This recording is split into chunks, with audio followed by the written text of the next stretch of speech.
SBT Rio, manhã. Oferecimento. Café é Evoluto. É bem melhor. Pede Evoluto. Guerra entre facções rivais do tráfico de drogas deixa 3 pessoas baleadas no Morro da Mangueira. Uma das vítimas, aliás, é uma criança ferida na perna. E veja também, cobertura de um posto de gasolina desaba na Vila da Penha. 4 pessoas ficaram feridas. A área foi interditada pela Defesa Civil. E ainda, 2 pessoas são presas pela morte de uma grávida em Niterói. Segundo a polícia, eles praticavam abortos e montaram uma farsa para encobrir o assassinato. Olá, bom dia. Hoje é quarta-feira, 1º de outubro. Eu sou Liane Borges e você está no SBT Rio Manhã. A guerra entre facções rivais do tráfico de drogas deixa 3 pessoas baleadas no Morro da Mangueira. Uma das vítimas é uma criança. A reportagem é da Daniele Correia. 3 pessoas ficaram feridas durante a troca de tiros. Entre elas, Luan Gomes, de 22 anos, atingido na barriga. Ele chegou a ser levado para a delegacia, mas foi liberado. Ele não tinha nenhum envolvimento aparente com o tráfico de drogas, nem com esse possível tiroteio que ocorreu. Uma criança de 9 anos, baleada na perna, e uma mulher de 47 anos que levou um tiro na mão, foram socorridas e levadas para o Hospital Souza Aguiar, no centro do Rio. Ela recebeu alta do hospital e está se encaminhando para cá, para esta unidade. O tiroteio durou cerca de meia hora. Os policiais apreenderam na laje de uma casa uma pistola calibre 9mm de uso restrito, munições e 2 carregadores. E a gente vê, olha só, que o policiamento foi reforçado nos principais acessos à comunidade. Entre 6 e 6h30 houve uma troca de tiros entre os próprios traficantes. Está tendo uma briga entre facções no Morro da Mangueira. Moradores se manifestaram pelas redes sociais. Um deles escreveu: "O povo não aguenta mais essa guerra". O caso foi registrado na delegacia de São Cristóvão. O mais impressionante é que, coincidentemente ou não, após a morte do Tuxinha, que durante muitos anos comandou o Morro da Mangueira desde a década de 80, ele foi preso, cumpriu pena e depois estaria numa instituição, numa ONG. Depois da morte dele, começou a acontecer a guerra lá, facção rival disputando o controle das bocas de fumo. Dr. Carlos Augusto Nogueira, o que o senhor pensa sobre isso? Bom dia. Bom dia, Eliane. Bom dia a todos. Eliane, curiosamente, um ex-traficante, uma pessoa que se diz ex-traficante, um falecido, né, o Tuxinha, foi assassinado. Depois do seu falecimento, depois do seu homicídio, começou ali uma guerra entre facções que tentam tomar aquela região da Mangueira, a UPP tentando manter o seu controle na área, ou seja, pessoas traficantes tentam permanecer naquele local, outros traficantes acham que a UPP vai acabar com a mudança ou não do governo, então tentam entrar naquela região para tomar o controle das drogas, mas curiosamente tudo aconteceu com a morte do Tuxinha, que era um ex-traficante que comandava a Mangueira em outros tempos. Curioso quando nós pensamos que ele já estaria, teoricamente, do lado do bem. Mas se a gente imaginar que ele continuava, de qualquer forma, envolvido no tráfico, não é tanta coincidência assim, né? Exatamente, Lina, até porque quando morre uma pessoa influente como o Tuxinha, vamos supor que ele estivesse lá, não estou dizendo que estava, mas quando morre uma pessoa influente na região do tráfico, comandando o tráfico na região, a outra parte, as outras quadrilhas se sentem encorajadas a invadir aquele território, é chamada tomada de Estado, é golpe de Estado. Então, tomada de território. Então, é muito curioso isso. Inclusive, na ocasião, nós ficamos questionando, né? Como questionam policiais, a gente pode questionar as outras pessoas.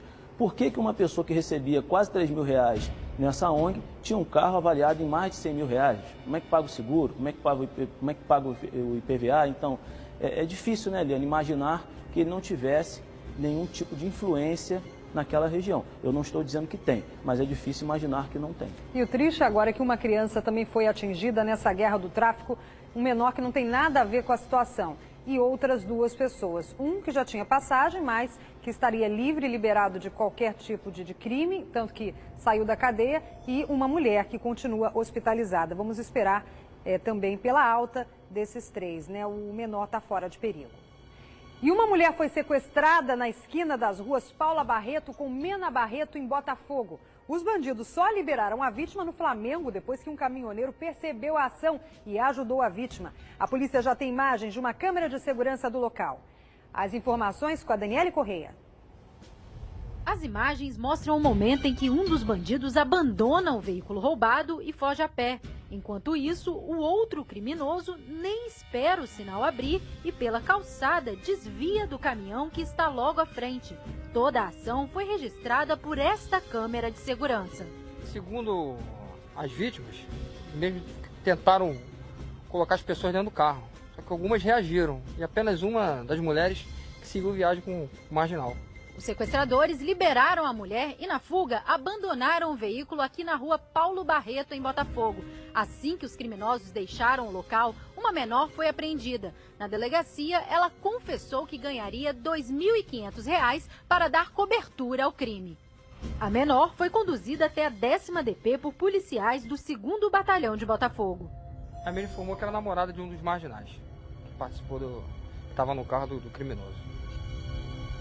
O que parece não foi bem um sequestro, foi um assalto em que eles acabaram levando a vítima como refém, para que ela não saísse correndo e procurasse ajuda, procurasse a polícia e dissesse, olha, meu carro foi roubado, e aí os policiais fossem atrás dos bandidos. Não é isso, doutor Carlos? Exatamente, me aparenta ser um roubo circunstanciado, um roubo com aumento de pena, e não um sequestro, porque sequestro de pessoas não abandonariam a menina, tem cativeiro, tem toda uma preparação para receber aquela pessoa e com certeza, Eliane, não seria um caminhão que ia impedir desses rapazes concluírem seu intento. Então é um roubo com aumento de pena, porque tiveram que manter a vítima em seu poder para concluir o crime.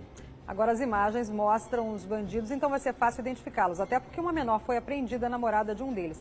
Mais uma vez uma adolescente, né, nesses crimes, infelizmente. E 2 pessoas são presas acusadas de fazer parte da quadrilha que realizou o aborto na Elisângela Barbosa, no dia 20, em Niterói.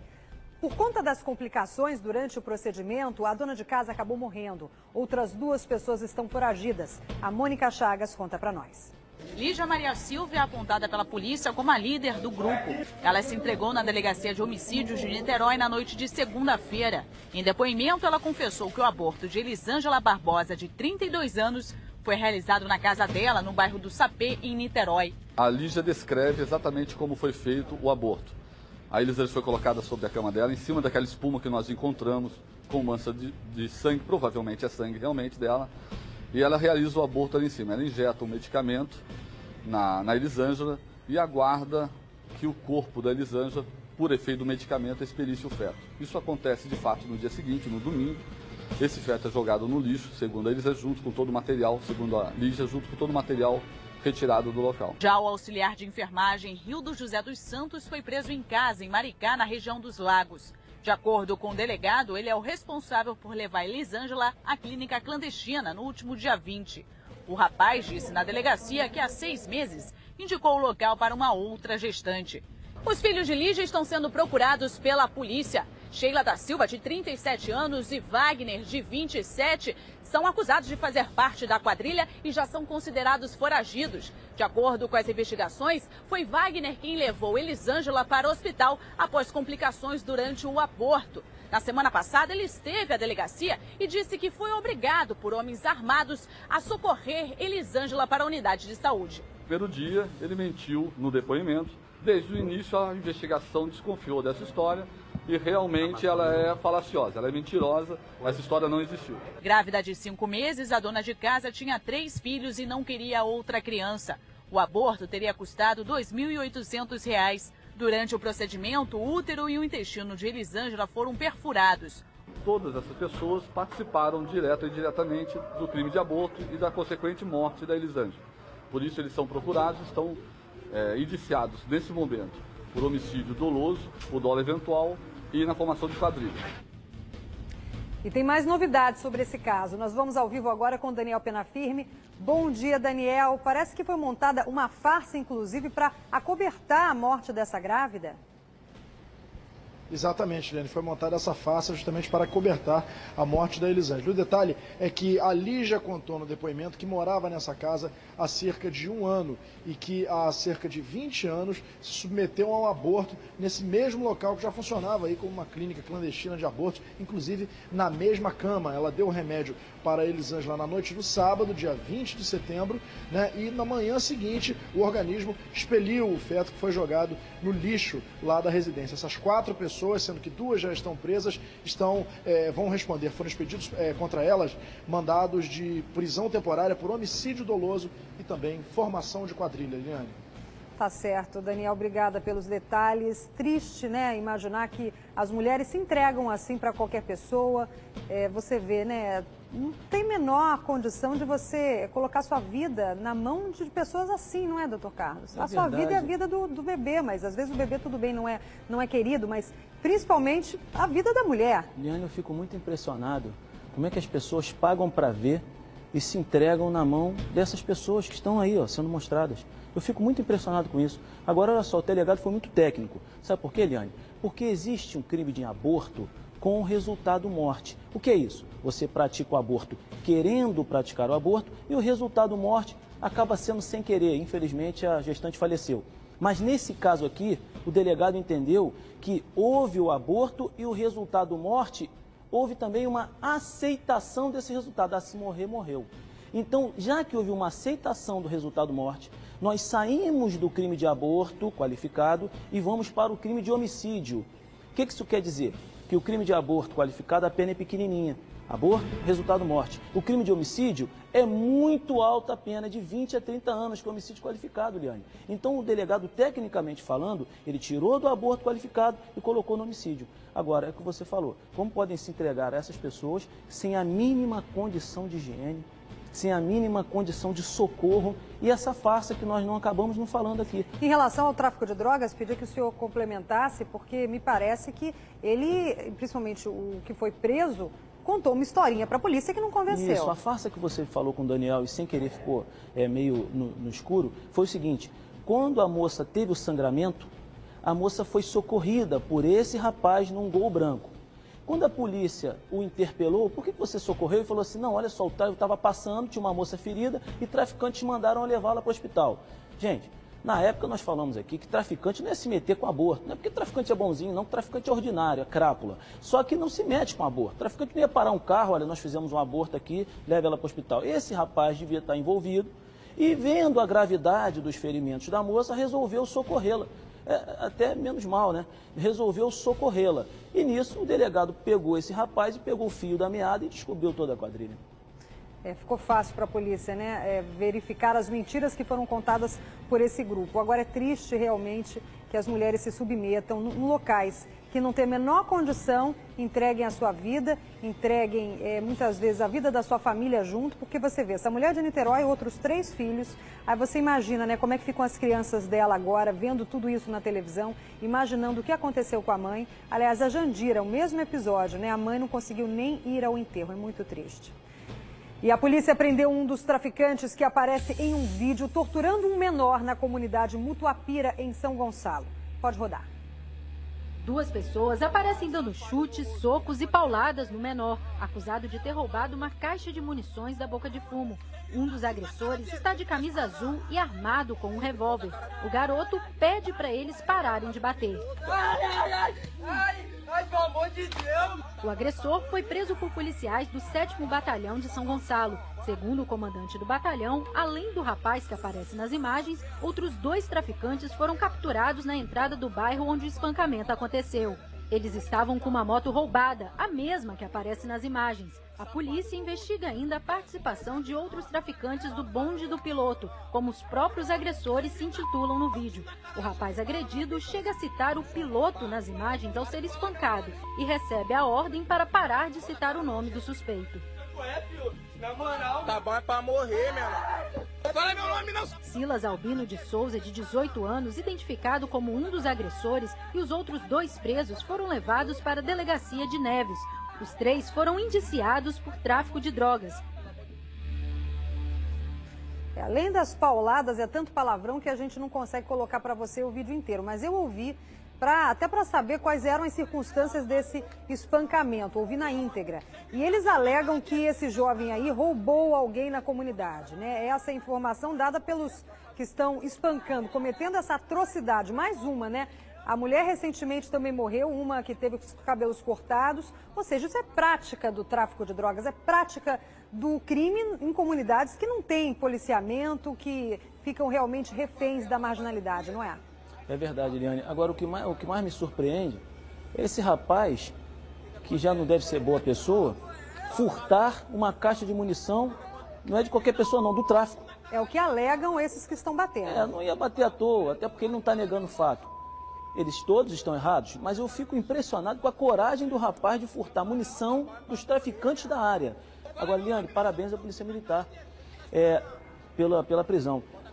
Se a pessoa disser que não é ela, se esse rapaz falar assim, não fui eu que estava no vídeo, eu não bati em ninguém, a perícia de voz, uma Maria Gargalhone da vida, pega isso aí e transforma isso numa prova pericial contra esse rapaz. Então não tem como ele dizer que não é ele, porque faz um teste de voz e prova que é ele.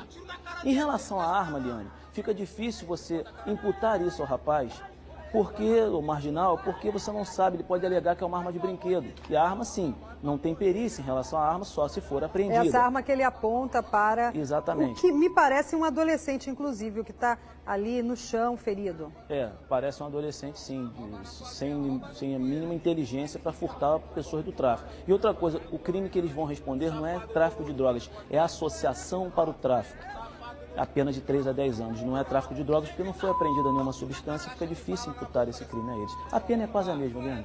Agora, o que mais impressiona é que esses bandidos filmam tudo, colocam na internet, esses vídeos vazam e aí se tornam virais.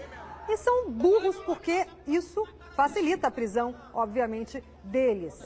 E parece que eles gostam, né? Se orgulham até da maldade que eles fazem nas favelas. Parece que eles pedem, né? Pô, me prende, eu queria um dinheiro, dá um dinheiro, paga para vacilar, ele paga pra... Porque pede para ser preso, né, Eliane? Ainda deixa a voz lá, ainda deixa o menino falar o nome. É realmente um amadorismo muito grande. A gente tem sorte, Eliane, que os traficantes são assim na sua grande maioria. Entendeu? Com todo o respeito da palavra, são burros na sua grande maioria. E uma cabine da PM foi atingida por tiros durante essa madrugada na Lapa. Vou voltar ao vivo com o Daniel, que explica para nós. Diga, Daniel. Exatamente, Eliane. Foram 2 homens numa moto armados com pistolas. Eles deram pelo menos 10 tiros na cabine da polícia que fica na Lapa. Havia 2 policiais na cabine no momento desse ataque. A gente vê aí as imagens dos tiros que ficaram lá na cabine, mas os 2 policiais não ficaram feridos. Eles não tiveram sequer tempo de reagir. Tamanha foi a rapidez dos bandidos. Os criminosos fizeram os disparos e logo em seguida fugiram nessa motocicleta aí. A polícia ainda não sabe os motivos do ataque, mas suspeita-se de que seja uma represália à Operação Lapa Presente, que vem combatendo aí, o programa Lapa Presente, vem combatendo o tráfico de drogas na região. A gente vê as cápsulas que foram recolhidas no local, Liane. É verdade, naquela escadaria da Lapa ainda tem traficante, todo momento eles fazem operação, mas não adianta muito, porque eles voltam a vender drogas naquela mesma região. Fora nos becos, nas vielas, ali na Lapa, tem algumas vilas também que são conhecidamente pontos de venda de drogas. Agora, a cabine, o policial fica também com medo de ficar ali dentro, porque você vê, não é blindado. Eu imaginei que muitas dessas cabines fossem blindadas, mas essa aí, olha, o tiro perfurou. Exatamente, Eliane. Isso é sempre um revanchismo, tá, Eliane? Quando o traficante ou qualquer outro bandido passa e dispara sua arma de fogo contra esse tipo de cabine ou viatura parada na linha vermelha, normalmente é um revanchismo de alguma coisa que pode ter acontecido. E, às vezes, aquela guarnição prendeu alguém do bando, alguma pessoa do bando deles naquela semana, ou naquele dia, ou naquele mês. Então, eles ficam revoltados e aí, desavisadamente, o fazem. Viram alvo, tá, Eliane? Viram alvo porque aqueles PMs que estão reunidos ali, que nós avistamos, com certeza vão correr atrás desses rapazes que tentaram contra a vida desses policiais militares. Mas, por via das dúvidas, não vão ficar dentro da cabine esperando. Vão fazer operações, vão procurar outro local para se abrigar. E 4 pessoas ficaram feridas durante o desabamento da cobertura de um posto de combustível na Vila da Penha. Os moradores, claro, ficaram assustados. Também a Daniele Correia mostra. Na hora foi um susto muito grande, um estrondo muito forte. As pessoas ficaram apavoradas, parecia uma bomba, uma coisa de guerra. O posto fica no cruzamento da estrada Padre Roser com a Avenida Meriti, próximo ao Largo do Bicão. De acordo com testemunhas, o estabelecimento estava em obras e o uso de retroescavadeiras nas laterais do imóvel teria feito a estrutura ceder. Moradores daqui, como eu, de manhã passando, vimos um buraco muito grande aqui no meio, eles fazendo a escavação. Estava todo mundo meio assustado, porque ninguém viu escora. Mas o responsável pelo posto nega. Não estava mexendo com nada de escavação, eu só estava já começando a arrumar a pista para completar. Um acidente. A cobertura estava muito velha e quebrou. O Corpo de Bombeiros foi acionado para socorrer os feridos. As vítimas, identificadas como Marcos Omar Simões, de 29 anos, Cláudia de Andrade, de 58, Maria da Conceição, de 45 e José Severiano dos Santos, de 61 anos, foram levados para o Hospital Estadual Getúlio Vargas, na Penha. Um carro também foi atingido, mas não havia ninguém dentro do veículo no momento da queda. Um rapaz eu cheguei a ver ferido, foi retirado pelos populares, inclusive levado para o hospital. O outro carro ficou parcialmente destruído, que estava estacionado, e algumas pessoas que estavam passando ficaram machucadas. Agora ninguém sabe se tem gente aí debaixo. O Centro de Operações da Prefeitura interditou uma faixa da estrada Padre Rosé. O trânsito ficou lento na região. É provavelmente alguma falha estrutural que ocasionou isso, mas tem que ter um engenheiro responsável. Não podem vítimas ficarem assim e agora são socorridas. E quem paga a conta? Segundo a Secretaria Estadual de Saúde, Maria da Conceição e Cláudio Andrade foram avaliados e receberam alta. Marcos Omar Simões e José Severino foram acolhidos, avaliados e permanecem na unidade em observação. E olha, fumaça assusta moradores e motoristas que passavam pelo viaduto Paulo de Fronten, na altura do Rio Comprido. De acordo com o Corpo de Bombeiros, um morador de rua teria colocado fogo em algum objeto inflamável na galeria fluvial. A fumaça era vista em diversas galerias. Por mais de meia hora, os bombeiros ficaram no local para apagar o princípio de incêndio. Ninguém ficou ferido, mas houve um tumulto no trânsito por conta desse trabalho dos bombeiros. A gente vê aí, olha a quantidade de fumaça, isso bem embaixo do viaduto ali na Avenida Paulo de Fronten, no Rio Comprido. Era muito extensa a fumaça, porque os bueiros acabaram sendo atingidos também. E a princípio se trabalha com essa hipótese de que algum morador de rua tacou fogo e aí isso se expandiu. Mas por sorte não houve uma explosão maior, porque imagina, a gente já pensa logo, né, doutor Carlos, pode acontecer uma explosão por causa do gás do lado de baixo. Com certeza, Eliane. E você me desculpa, você não perguntou, mas eu tenho que falar, porque parece que tudo é crime, né? Mas é crime, Eliane. Praticar incêndio, fazer incêndio assim, ainda mais em via pública, é crime e a polícia vai ter que instaurar um procedimento. Aí ninguém faz a ocorrência. Como é que a polícia faz? Instaura um procedimento por as notícias que são ventiladas pela imprensa e começa a apurar as causas desse incêndio. E moradores do Rocha sofrem com o abandono da travessia sobre a linha férrea do local. A passarela virou dormitório para a população de rua e está abandonada. Quem precisa passar por lá também sofre com os assaltos. A Mônica Chagas mostra.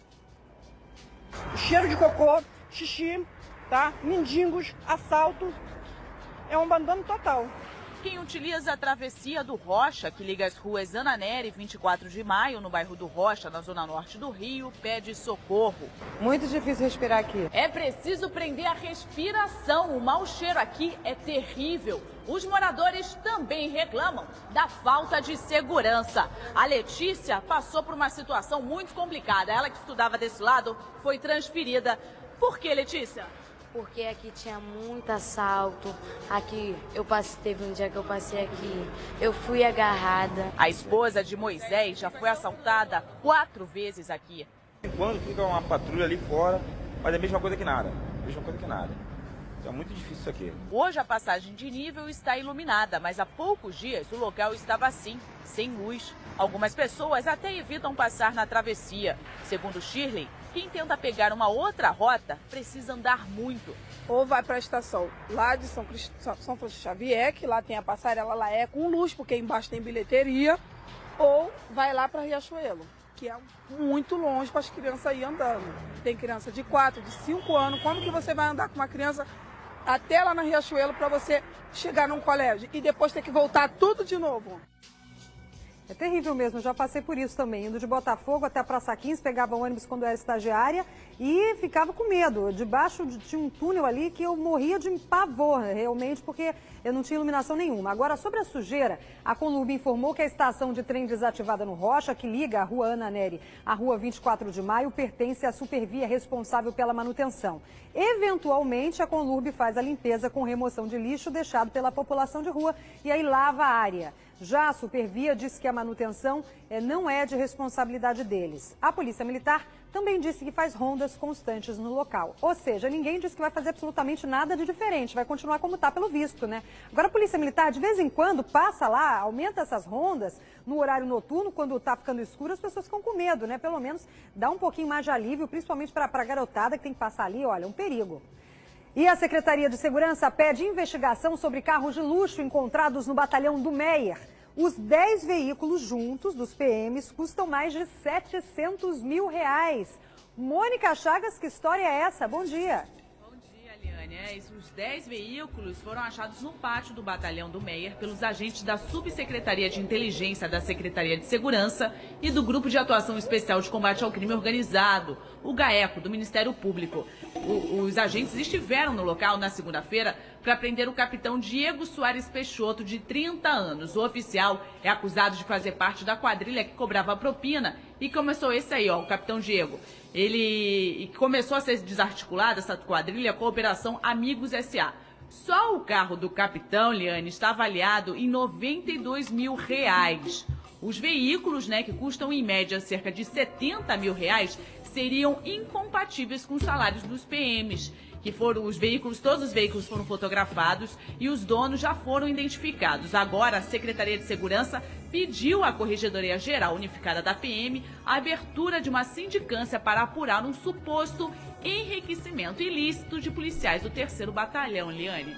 Ok, Mônica, obrigada pelas informações. Até o comandante do COI participava de um esquema de propina, o que dirá nos batalhões, não é, doutor? Não podemos ser injustos. De repente, desses 10 aí, 5 ou 6 tem um bico fora da polícia, trabalha em hora extra, faz assim, tem alguma renda familiar, tem um comércio antes de entrar para a polícia. Então, às vezes, a pessoa é honesta e tem o direito de ter o carro, entendeu? Tem o carro bom. Mas tem que provar isso. Chega lá e prova através da declaração de imposto de renda. É simples.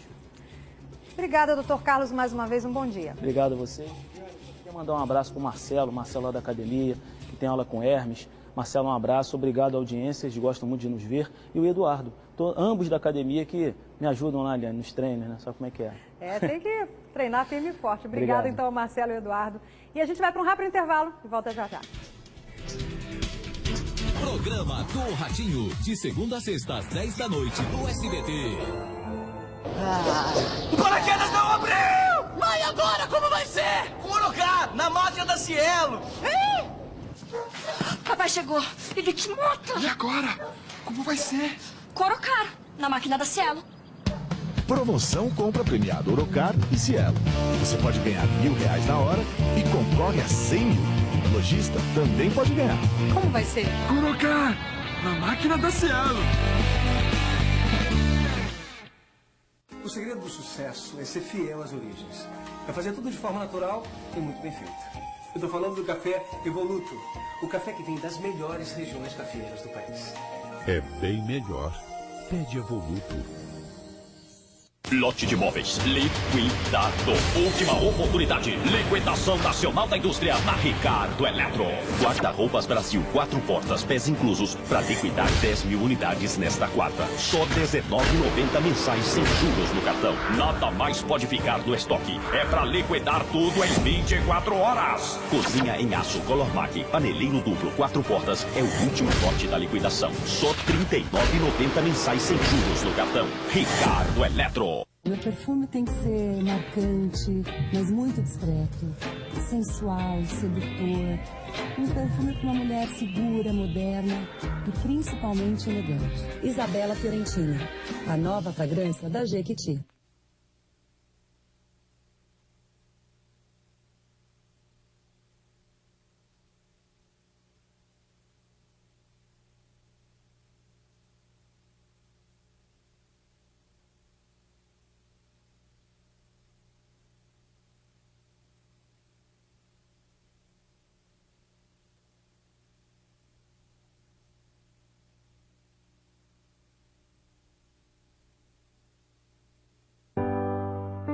amanhã a gente nunca sabe. Afinal, a vida nos reserva algumas surpresas. Surpresas que nem sempre são as que gostaríamos de lidar.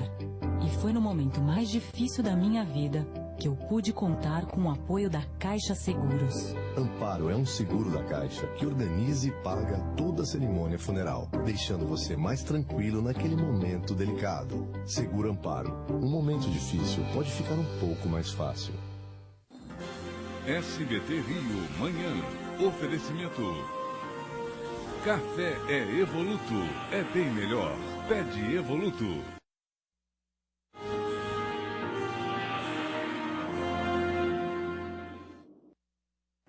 Você já tomou seu café da manhã? Dizem que é uma importante refeição. E eu complemento. Amanhã fica melhor ainda quando começa com café Evoluto. Um café de excelente qualidade que já está frequentando as melhores mesas da cidade. Evoluto tem grãos selecionados pela Cochupé, a maior cooperativa de café do mundo, líder do ranking, exportando anualmente quase 3 milhões de sacas de café. Café forte e gostoso é café Evoluto. Tá servido? É bem melhor mesmo. Pede Evoluto. E voltando às notícias, policiais do batalhão de Rocha Miranda apreenderam mais de 600 quilos de maconha no Morro da Primavera, comunidade vizinha ao Morro do Juramento, na Zona Norte. Todo o material apreendido foi encontrado no alto do morro e levado para a delegacia de Madureira. Olha só a quantidade. Ninguém foi preso. A polícia não sabe dizer de qual facção era a droga, porque as duas comunidades são chefiadas por facções rivais. E eu fico por aqui. Um ótimo dia para vocês. Tchau, tchau.